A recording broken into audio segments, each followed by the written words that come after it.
जय हिंद। आप देख रहे हैं ARK न्यूज। टोंटी औरंगाबाद के जिंसी पुलिस थाना क्षेत्र में बकरीद के मद्देनजर रखे गए जानवरों को लेकर पुलिस प्रशासन ने बड़ी कार्रवाई की है। मिली जानकारी के अनुसार जिंसी परिसर में कुर्बानी के लिए रखे गए लगभग 50 से अधिक जानवरों को पुलिस ने छापेमारी कर अपने कब्जे में लिया, जिसके बाद पूरे इलाके में हड़कंप मच गया। कार्रवाई के दौरान पुलिस विभाग के साथ संबंधित शासकीय अधिकारी भी मौजूद रहे। सभी जानवरों को सुरक्षित स्थान पर भेजते हुए पूरे मामले की जांच शुरू कर दी गई है। पुलिस यह पता लगाने में जुटी है कि इन जानवरों को वहां किस उद्देश्य से और किन लोगों द्वारा रखा गया था। इस मामले पर पुलिस आयुक्त ने कहा कि शहर में कानून व्यवस्था बनाए रखना प्रशासन की पहली प्राथमिकता है। किसी भी प्रकार की अवैध गतिविधि या कानून का उल्लंघन करने वालों के खिलाफ सख्त कार्रवाई की जाएगी। साथ ही उन्होंने नागरिकों से शांति और भाईचारा बनाए रखने की अपील भी की। पुलिस द्वारा इलाके में सुरक्षा व्यवस्था बढ़ा दी गई है तथा संवेदनशील क्षेत्रों पर विशेष निगरानी रखी जा रही है। फिलहाल मामले की जांच जारी है। ARK न्यूज टोंटी के लिए शेख जावेद की रिपोर्ट।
पोलिसांनी बकरीच्या पार्श्वभूमीवर मोठी कारवाई केलेली आहे। मोठ्या प्रमाणात गोवंश वाहतुकीची होत होती, त्याला पोलिसांनी कारवाई करून पुन्हा काय घटना आहे। छत्रपती संभाजीनगर शहरामध्ये गेल्या 15-20 दिवसापासून सर्व आमचे पोलीस स्टेशनचे प्रभारी अधिकारी, ACP DCP यांनी विविध लेवलवरती बैठका घेतलेल्या होत्या।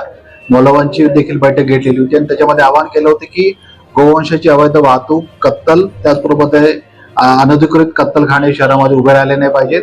शासनाच्या आदेशाचे आणि नियमाचे पालन झालं पाहिजे। या संदर्भामध्ये 21 मेला शासनाची एक अधिसूचना देखील निघालेली होती। याबाबत देखील सगळ्यांना योग्य ती कल्पना दिलेली होती। पीस कमिटीच्या मीटिंग झालेल्या होत्या, त्याच्यामध्ये देखील आपण याबाबती स्पष्ट केलेल्या होत्या। तसेच मौलवीन देखील व्हिडिओ तयार करून त्यांनी देखील सर्व शहरातील नागरिकांना आवाहन केलेलं होतं की अशा प्रकारचे गोवंशाची अवैध वाहतूक, कत्तल आणि अनधिकृत कत्तलखाने कुणीही सुरू करू नयेत। तरी देखील गेल्या 3 दिवसापासून आम्ही प्रयत्नपूर्वक कसोशीने स्वतः माहिती काढलेली होती की काही एरियामध्ये शहरामध्ये अशा प्रकारे अवैध जनावरांचा साठा करून ठेवला जात आहे।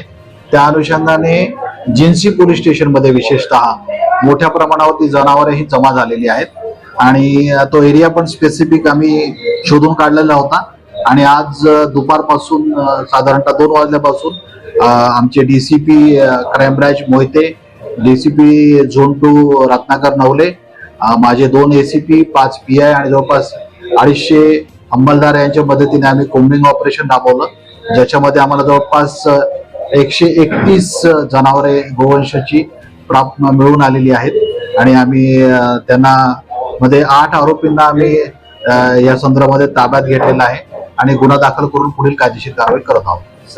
याबद्दल सभागृहात मकोका अंतर्गत कारवाई करायचं आश्वासन दिलं होतं. हो, या आरोपीचा जर रेकॉर्ड निघाला त्याचे कारण निश्चित आम्ही या बाबतीमध्ये पूर्वी देखील मीटिंग मध्ये वेळोवेळी सर्वांनी सूचना दिलेल्या आहेत की या बाबतीमध्ये आम्ही मकोका प्रमाणे कारवाई करणार आहोत आणि या देखील आरोपींचं क्रिमिनल रेकॉर्ड आम्ही पडताळू तपासू आणि मकोका प्रमाणे जर कारवाई होत असेल तर त्यांच्यावर निश्चितपणे आम्ही करू.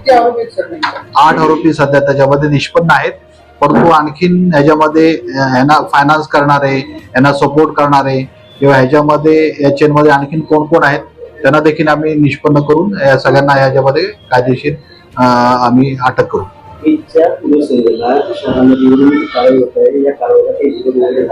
नाही, निश्चित कुठल्याही प्रकारचा विरोध आम्हाला झाला नाही. सर्व नागरिकांनी आम्हाला चांगल्या प्रकारे सहकार्य या कारवाईच्या दरम्यान दुपारपासून केलेलं आहे. आमचा बंदोबस्त शहरामध्ये पुरेसा लागलेला आहे. पोलीस यंत्रणा पूर्णपणे सतर्क आहे. नागरिकांना एवढंच मी आवाहन करतो की तो सण आहे तो कायदेशीर मर्यादेमध्ये राहून निश्चितच सर्वांनी उत्साहात साजरा करावा. शासनाचे नियम, कायदे आणि मार्गदर्शक सूचना आहेत त्याचं पालन करावं. जे कायदा मोडतात त्यांच्यावरती कायदेशीर कारवाई होईल आणि जे कायदा पाळतात त्यांच्यावरती पोलीस प्रशासन नेहमी समोर राहिलेले आणि त्यांना सहकार्य करेल.